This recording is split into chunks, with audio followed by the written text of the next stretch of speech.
a questão é a seguinte, isso é importante, apesar do alvo do encontro ser Shavuot, mas isso é importante porque se a gente não alinhar a cabeça da gente, a consciência que a gente tem acerca dos aspectos da Torá, dos reais aspectos da Torá, por mais que se dê uma aula maravilhosa, por mais que a gente traga rabinos aqui, pessoas idôneas para trazer shiurim maravilhosos, a gente sempre vai ficar sem entender.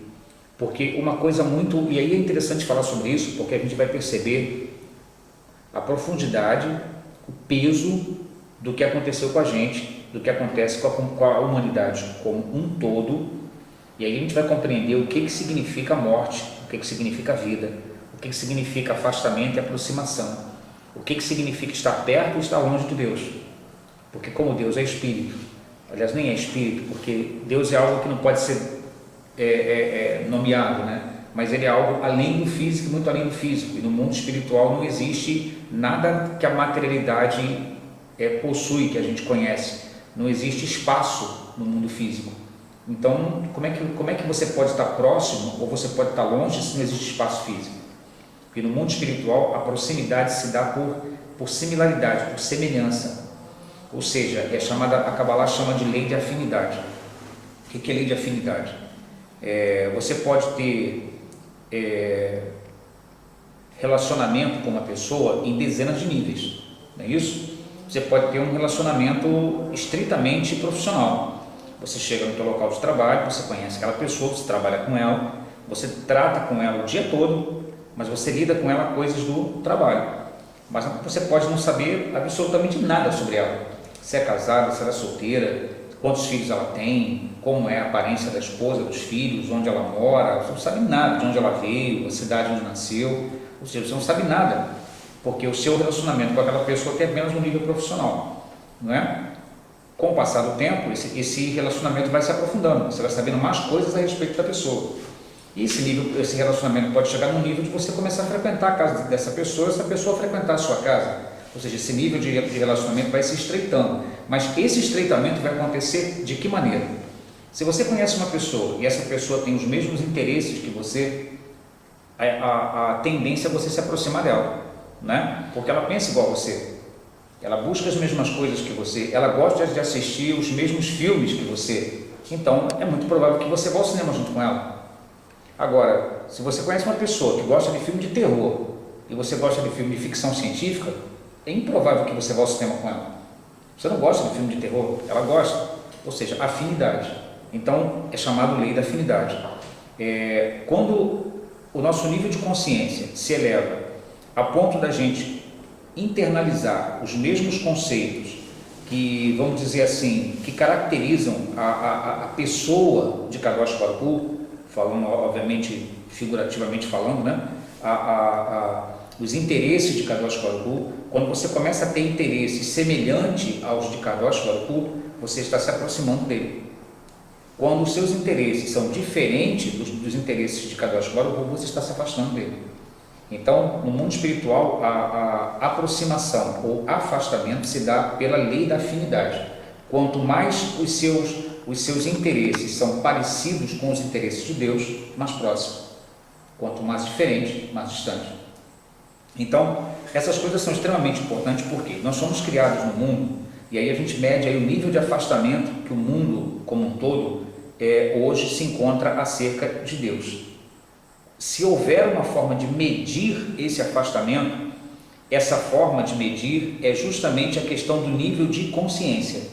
Então, o nível de consciência que o mundo hoje tem acerca de tudo é basicamente o nível de consciência estabelecido pelo cristianismo, né?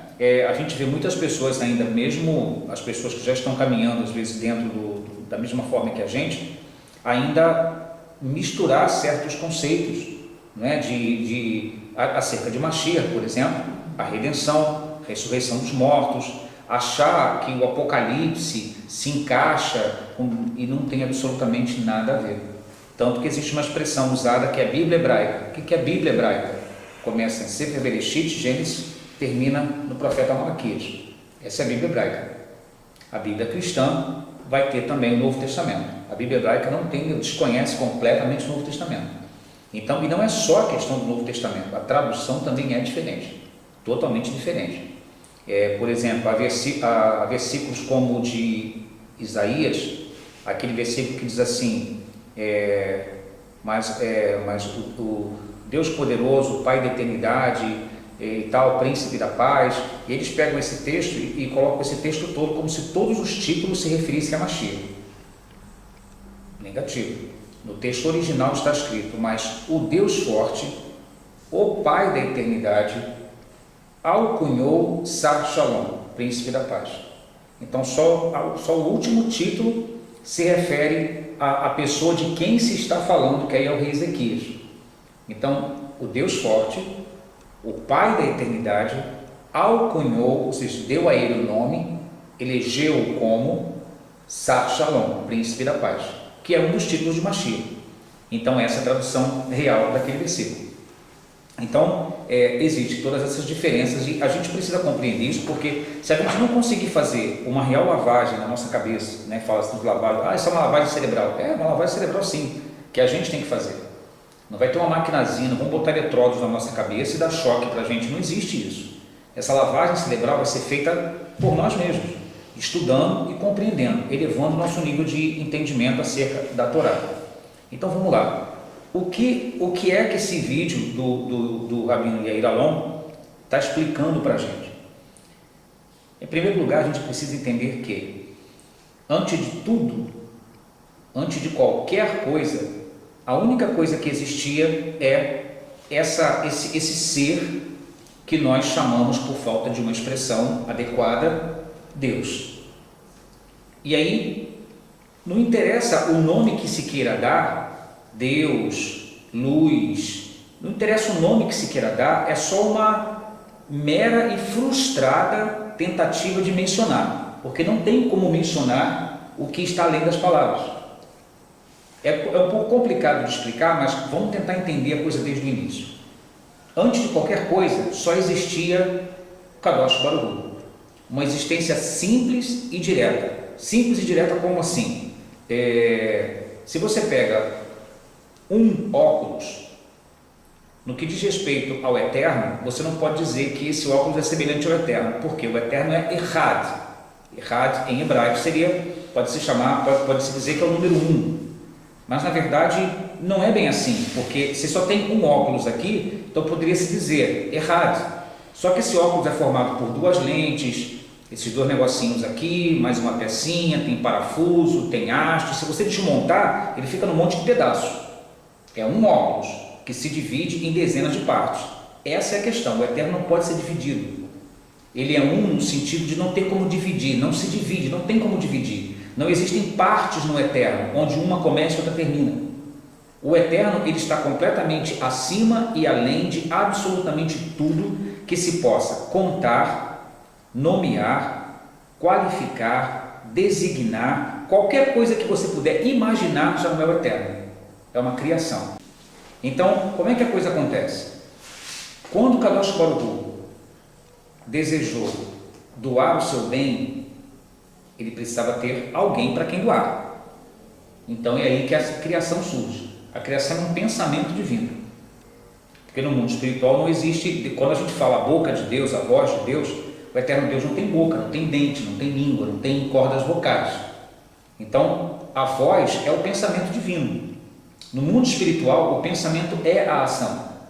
No mundo material, são duas coisas separadas. O pensamento está no mundo espiritual e as ações no mundo material. Mas a questão é, quando o Eterno quis criar, então o que ele fez? Sua essência é tão absoluta, tão simples, no sentido de não ser possível subdividir. É por isso que é dessa forma que se compreende, por exemplo, a impossibilidade determinante, definitiva de haver outro. Porque se existe outro, então não existe infinito. Isso é fácil de compreender. Por que é fácil de compreender? Se uma coisa, para existir um segundo, o primeiro tem que terminar em algum momento do segundo existir. Lei da física, duas coisas não ocupam o mesmo espaço. Ah, não, mas não é físico, é espiritual. Então quer dizer que o espírito vive um por dentro do outro? Não existe isso. E mesmo que fosse, não, o espírito pode ir 500 espíritos ocuparem o mesmo lugar. Tá bom, tranquilo, tudo bem. Mas ainda assim, eles são vários. Então, um termina, o outro começa. Os anjos são seres espirituais, mas eles são finitos. Eles começam e eles terminam. Eles não estão em todos os lugares ao mesmo tempo. Eles não ocupam todas as coisas ao mesmo tempo. Ao contrário de Kadosh Baruch Hu, que está absolutamente em todos os lugares ao mesmo tempo, preenchendo absolutamente tudo, sem que haja nada em que ele esteja totalmente ausente. O Eterno não se ausenta, porque é impossível que ele se ausente. Então ele se oculta. Ele está presente, mas ele se faz imperceptível. E como é que o Eterno se torna imperceptível num lugar? Quando existe essa disparidade de intenções. Um lugar onde a intenção é contrária à do Eterno, ele não é percebido ali. Um lugar onde as intenções são semelhantes, então ele começa a ser percebido. Só que como é que ele vai ser percebido se ele está além da percepção? Quando o Eterno quis criar, ele criou um ponto. Esse ponto é chamado Keter, a primeira Sefirá. Desse ponto, todas as outras foram sendo criadas. É como se no meio de um vamos chamar de oceano. Imagina aí um oceano de luz, que se você olhar para cima, não tem fim, nunca acaba. Se você olhar para baixo, nunca acaba. E também não tem cima, não tem embaixo, não tem lado, não tem outro. Não existe isso, porque não existe espaço físico. Ele é infinito para absolutamente todos os lados. Ele nunca nasceu, porque nunca existe nada antes dele. Ele não tem princípio. Ele nunca vai terminar, porque não existe nada depois dele. Ah, Vlamir, mas isso aí está escrito na Torá. É isso que a gente precisa entender. Ele é o criador da própria existência. Antes dele, nem a existência existia. É difícil de explicar isso, mas é só entender o seguinte: tudo que você conhecer, tudo que você conhece, não é a essência dele, já é uma criação dele. Eu vou dar um exemplo que vai ficar fácil de entender. A questão é que ele então criou um espaço onde ele se ocultou. E aí algumas vezes você vai ler assim: o Eterno Deus se esvaziou, como se ele criasse uma bolha, como se ele criasse uma bolha dentro dele mesmo. Por isso toda a criação está dentro dele, tudo está dentro dele, nada fora. Está escrito na Torá assim, ó: eu sou o Salvador e fora de mim não há outro. Aí ele está dizendo que fora dele não existe outro Salvador. Não existe o lado de fora de Deus. Entendeu? Como um copo tem o lado de dentro, tem o lado de fora, não existe o lado de fora de Deus. Tudo é dentro, tudo é Ele. Então, essa é a primeira ideia que a gente tem que ter. Só que, é só imaginar o seguinte: uma hidrelétrica, quando ela gera a energia bruta, nada pode ser conectado naquele gerador. Ela simplesmente se dissolve, não é suportável. Então, essa energia vem sendo reduzida, chega na nossa casa em 110 volts, e para você carregar o celular, você ainda coloca um carregador que vai reduzir para 12 volts. Então é disso que nós estamos falando. Ele reduziu a sua força, a sua essência, para que a existência fosse possível. Nós somos o pensamento divino, num espaço que é uma redução dele mesmo, onde ele se oculta. Não é que ele reduziu, ele não se reduziu. Ele é sempre extremo e perfeito, mas ele se ocultou, ele diminuiu a sua intensidade de luz, diminuiu vamos chamar assim, sua intensidade energética, para poder gerar um espaço que suportasse a criação.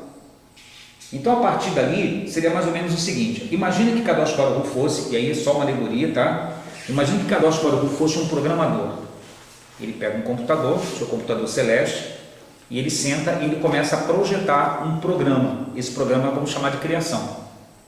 Ele começa lá, ele pega os algoritmos, que são as letras hebraicas, e começa a permutar esses algoritmos. Então ele cria o programa. Depois que o programa está pronto, ele vai dar o start e joga o programa na web. A partir dali o programa está funcionando sozinho. Então quem olha aqui assim, pensa que tem alguém por trás do programa. Você entra no programa e você tem um monte de links, você vai para várias áreas diferentes, totalmente diferente uma da outra, totalmente independente uma da outra, mas tudo aquilo ali são aspectos, são ferramentas que estão contidas no mesmo programa. Mas quem programou? O programador. Ou seja, você olha tudo aquilo ali e você vê toda aquela coisa funcionando, mas aquilo é só um programa, tem alguém por trás do programa, que faz o programa funcionar, que de vez em quando vai lá e gera um dado de correção, recalcula um algoritmo aqui, um algoritmo ali, atualiza o programa, entendeu? Só que quem acessa a internet, acessa o programa, não acessa o programador. Você não fala com o programador, você fala com o programa. Só que quando você fala com o programa, a sua fala chega ao programador, porque o programador vai olhar no programa e vai entender que você mandou uma mensagem para ele. E ele vai te responder de alguma maneira. Ele vai perceber o que você precisa, porque o programa tem um alvo. O programa quer levar você a um alvo, quer se aproximar do programador. Então, o programa vai produzir as ferramentas necessárias para você chegar perto do programador, para você se aproximar do programador dentro da criação, dentro do que é possível, nunca fora dela. E se você se aproximar demais dele, na WFRU, você se aproximar demais dele, você simplesmente desaparece. Então, é só entender dessa forma. Qualquer coisa, até aquilo que nós chamamos assim, o Criador. Quem é o Criador? O Criador não é Deus. O Criador é o programa. É uma parte do programa. Quem é a criatura? Também não é Deus. É uma parte do programa. Quem são os anjos? Não é Deus. É uma parte do programa. Então, o que a gente acessa? A gente acessa os atributos sagrados. O amor, a bondade, a benevolência, a rigidez, a severidade, as mitzvot. Tudo que a gente acessa são aspectos do programa criado por Deus. Então é por isso que o Rabi Meir Alon estava dizendo o seguinte: a Torá, ela não fala de Deus. A Torá, ela fala do grande Criador de todas as coisas. Quando você dá o nome Deus, esse já não é mais um Criador, já é uma criatura. Porque para você chamar de Deus, você conseguiu olhar para alguma coisa, imaginar alguma coisa e definir alguma coisa. No momento que você definiu, isso já é uma criação. Se cabe na sua cabeça, já é uma criação, não é o próprio. É só a gente entender que daí a gente também vê a bondade de Deus, porque toda a percepção que a gente tem dele é devida ao nosso nível de consciência. Cada um, conforme vai se envolvendo com a Torá, vai se envolvendo com os conceitos reais, vai se envolvendo com o próprio Criador e dessa forma vai tendo uma percepção diferente a respeito dele mesmo. No final das contas é ele, por trás de tudo é ele. Por isso a gente fala, quando a gente abre o Aron, en od elevador, ninguém existe além dele. Nada existe além dele. Aí, quando você para pensar, isso é muito importante entender, porque senão o restante das coisas não faz sentido. Senão a gente vai viver achando que existe um demônio de um lado, brigando contra Deus, a luta entre o bem e o mal. Para mim colocar o bem lutando contra o mal, as forças demoníacas se levantando contra a vontade de Deus, eu estou colocando todo mundo em pé de igualdade. É como se existissem duas autoridades no universo, uma que quer te abençoar e outra com igual poder que vai diz não vai abençoar ele não. E aí se a gente parar para olhar dessa forma, e aí a questão da linguagem de ramos, que eu expliquei na semana passada, se você pegar o livro de Iov, por exemplo, você vai ver Satã chegando num tribunal divino. Porque está escrito que os anjos, os ministros de Deus estão reunidos e Satã se apresenta. E aí mesmo na linguagem cristã fica complicada, porque como é que é Satã? Porque o que a gente pensa? Os anjos são cheios de glória e poder, e se Satã se aproximar ele é queimado, mesmo que a gente vê nos filmes, né? O padre joga água benta, mostra a cruz, aí o diabo sai. Nada disso é verdade, tudo isso é folclore, tudo isso é folclore. Então, o que significa isso? Os ministros e Satã se aproximando. Ali significa o seguinte, são as sefirotes, são os ministros divinos. Existe um julgamento acontecendo e as forças de rigorosidade que encontram uma falha passível de correção em Iov. E se aproxima de Kadosh Baruch Hu para dizer, ele não é digno de receber o que ele recebe.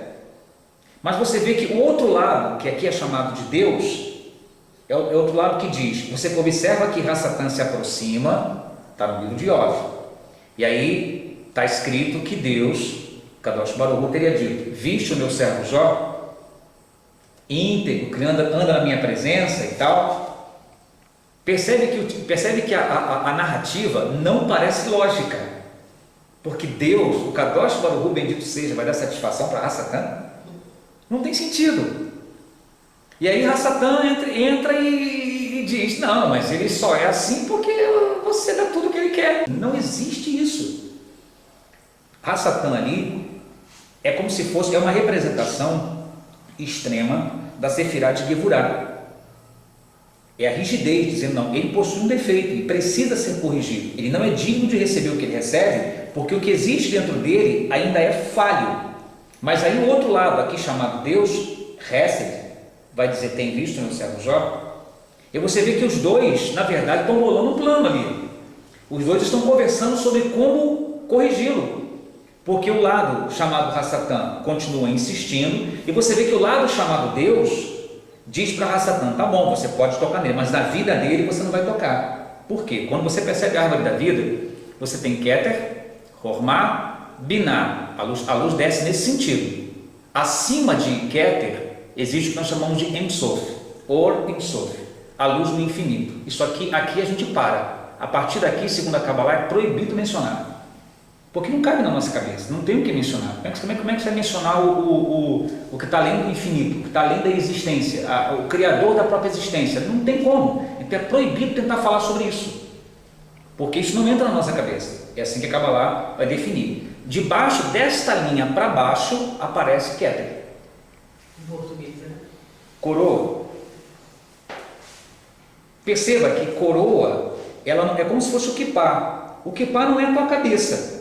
Mas quando você põe o kippah sobre a sua cabeça, quem olha diz assim, um judeu. Ou seja, o kippah te caracterizou, te identificou. Então, Keter é o que coroa, é o que identifica, é o que vem por cima e dá a definitiva característica. Então, você veja que a gente não está falando de uma pessoa, não está falando de uma criatura, está falando de uma característica. Então, acima de Keter nada se fala, abaixo de Keter está a criação. Então, você tem a luz, vai descer Keter, vem para Hormá, vai para Biná, agora desce para Hesed, bondade, e depois vai para Gevurah, que é rigor ou severidade, Din, juízo. Então passa primeiro por Hesed.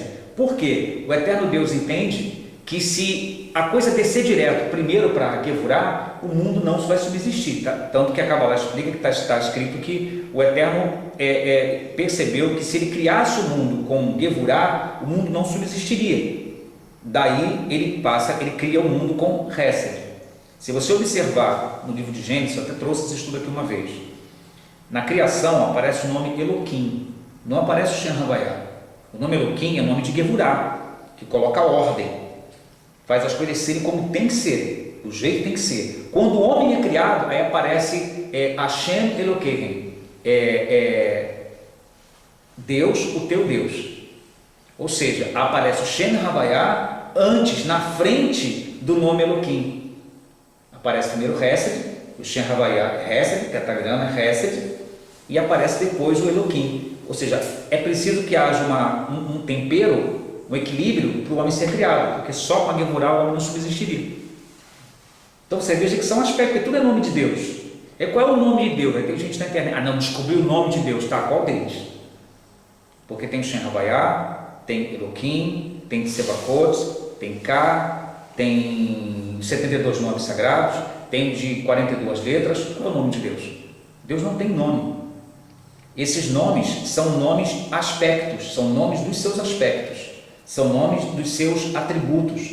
Então, nós nos referimos, tanto que você vai ver isso escrito, por exemplo, em algum Silurim, quando fala do Petar Eliyahu, que é uma menção sobre o livro do Zohar, vai falar sobre as Sefirot e tudo mais, se fala que é as Sefirot que se deve rezar. Eu tenho que rezar para Sefirá? Não está dizendo que você tem que rezar para Sefirá. Significa que quando você reza, você está falando com os atributos divinos. É o programa. Você enviou um e-mail para o programa. O programador vai saber disso, mas você enviou um e-mail para o programa, porque o seu e-mail não vai aparecer na frente do programador. O seu e-mail vai chegar no computador do programador. O computador do programador é a criação. São as Sefirot. Então é nesse sentido que está sendo falado aqui. Então é importantíssimo entender isso. Por isso é que existe essa questão esse aspecto de separação. A Kabbalah, ela tenta tirar definir, deixar claro que Kadosh Baruch Hu está acima e além de toda e qualquer definição. Ele não pode ser definido, não tem como definir. Então, a Kabbalah tenta falar sobre o Kadosh Baruch Hu. Mas por isso que eu falo, eu não acredito em ateísmo. Eu não acredito em Deus. Quando uma pessoa diz isso, eu acho que a pessoa está dizendo o seguinte: eu não acredito nisso que me foi apresentado como Deus. Porque no fundo, toda pessoa sabe que existe alguma coisa além das quatro paredes onde ele vive. Todo mundo sabe disso. Consciente ou inconscientemente, todo mundo sabe. Todo mundo sabe. Qualquer ateu, se ele parar para pensar, se ele for uma pessoa séria, parar para pensar, ele vai ver que tem coisas na vida dele que ele não tem como explicar fisicamente. E ele percebe que existe alguma coisa além. E aí ele deu o nome que não é a força do pensamento. Não, isso é porque a força porque o cosmos, porque o universo está falando de Deus. Só que ele está chamando as sefirot de cosmos, está chamando a sefirot de astrologia, está chamando a sefirot de esoterismo, está chamando a sefirot de meditação, está chamando a sefirot de... Ele está chamando os princípios divinos por um nome que ele achou. Está falando da mesma coisa, talvez com uma percepção não tão exata, mas está falando das mesmas coisas. Até quando uma religião que surge, Hasbe Shalom, para coisas ruins, ligadas a coisas ruins, está falando das mesmas coisas, só que o lado invertido dessas coisas.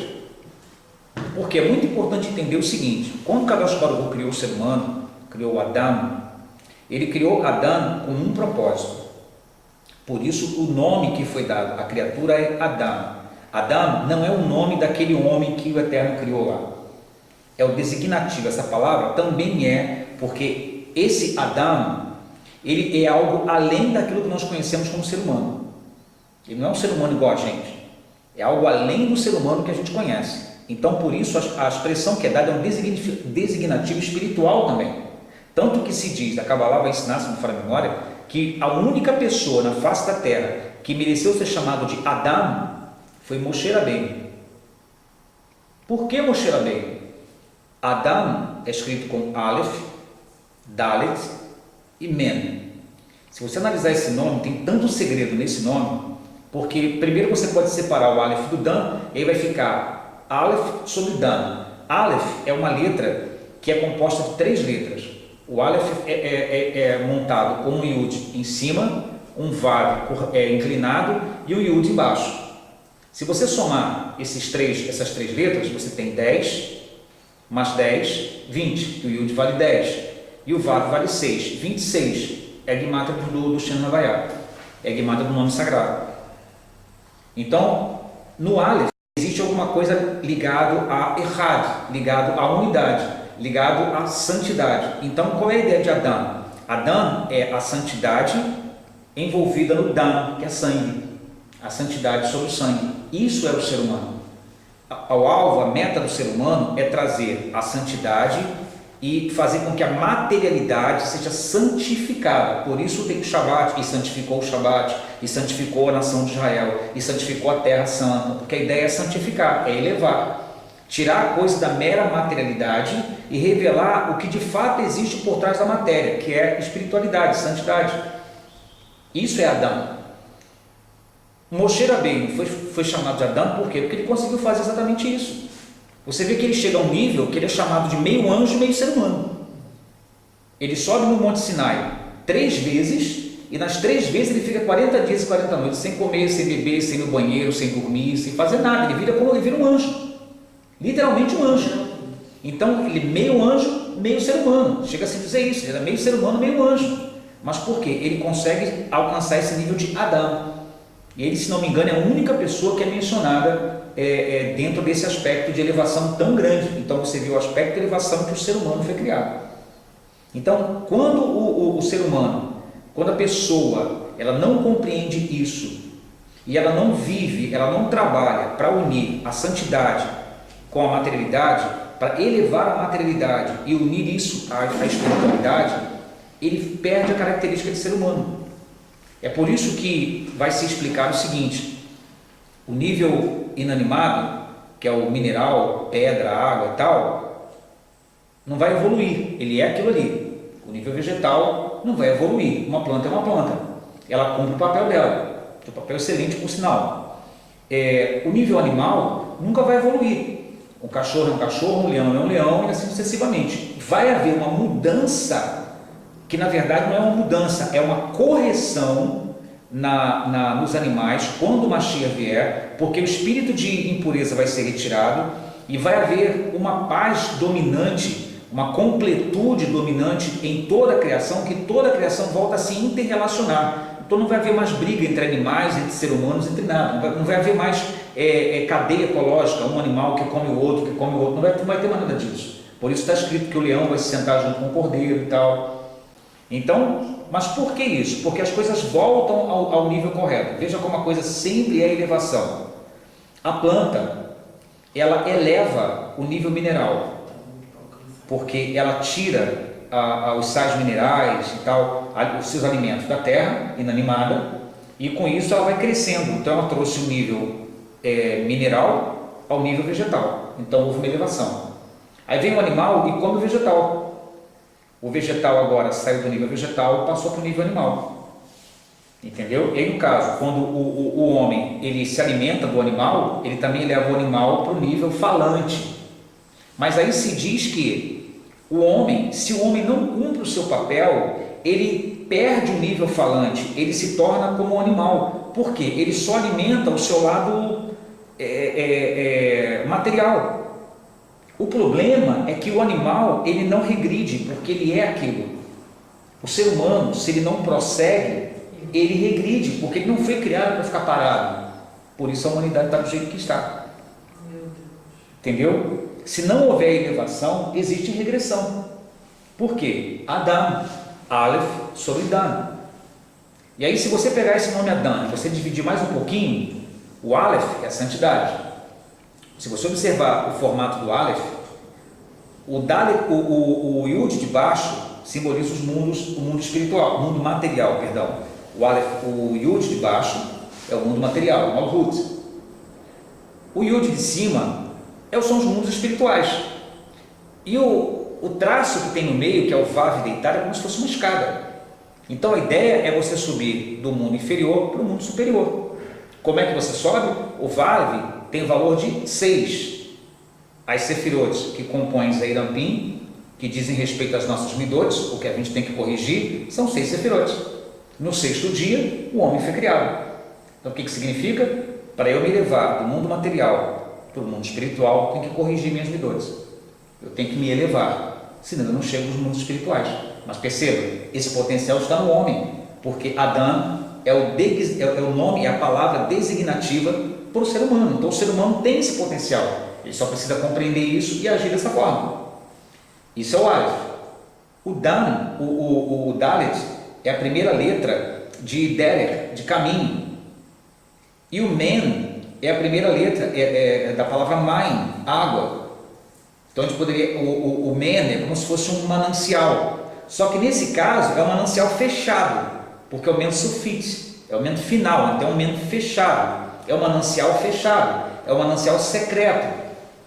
Então, o homem, para conseguir se elevar do Yud inferior, que é o mundo material, corrigir as suas Midot, que é o Vav, valor de 6, e chegar ao mundo espiritual, que é o Yud superior, ele precisa encontrar o caminho para o manancial fechado.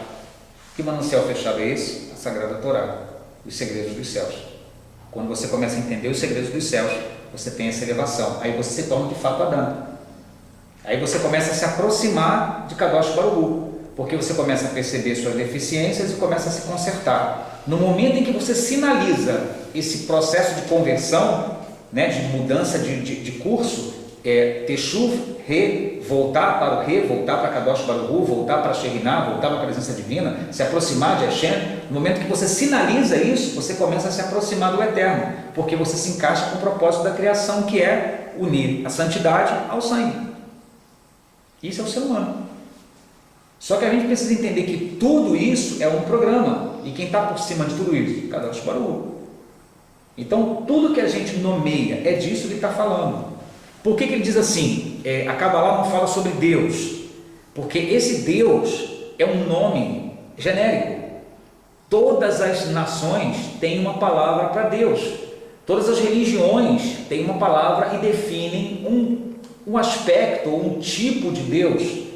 E você vê que a palavra muitas vezes usada na Torá, que é traduzida para o português como Deus, é a palavra Elohim. Eu expliquei isso aqui uma vez. Quando fala de não terás outros deuses diante de mim, o nome que aparece ali é o nome sagrado, é Elohim Arerim, outros deuses. Ué, mas espera aí, o nome de Kadosh Baruch Hu, Elohim, o nome dos falsos deuses, Elohim Arerim, o mesmo nome. É como se o Eterno dissesse: não crie para você regras, não crie para você bases e referenciais que eu não criei. Eu criei um referencial, esse aqui, o referencial que faz com que você se aproxime de mim. Se você cria um outro referencial que te afasta de mim, isso são outros deuses, porque eu não criei isso. Isso é um outro Elohim, são outras regras, porque Elohim está ligado a regras. Então, se você cria Hasbe Shalom, Elohim Ahirim, você criou outras regras. O problema é que o ser humano é um ser espiritual. Então, por mais materialista que ele seja, por mais que ele se afaste da Torá, vai chegar uma hora que ele vai ficar num vazio tão grande espiritualmente falando, que ele vai ter que buscar respostas. Essas respostas vai levar o ser humano a criar o que nós chamamos de religião. É aí que as religiões vão surgir. Que na verdade vai surgir a imagem. Por isso, quando eu falo essa idolatria, a pessoa pensa logo em imagem. A imagem é uma consequência da idolatria. A pessoa precisa de uma figura, ela não tem mais, ela perdeu o contato, ela não tem como se ligar com o eterno. Então ela tem que criar alguma coisa que para ela seja um ponto de apoio. É aí que surgem as imagens, é aí que surgem as ideologias, os conceitos que são uma vez contrários da Torá, ou que muitas vezes são muito parecidos com a Torá, mas que tem algum ponto que vira para cá ou para lá, que se afasta um pouco, porque é fruto da necessidade dessa pessoa de conhecer de conhecer aquilo que a fez existir. É a famosa pergunta da psicologia: quem sou eu, de onde eu vim, para onde eu vou? Todo mundo tem essa pergunta. Só que essas perguntas só podem ser respondidas quando você consegue entrar no manancial fechado. E para você conhecer o caminho do manancial fechado, você tem que corrigir suas midot. Isso é a Torá. Isso é Shavuot.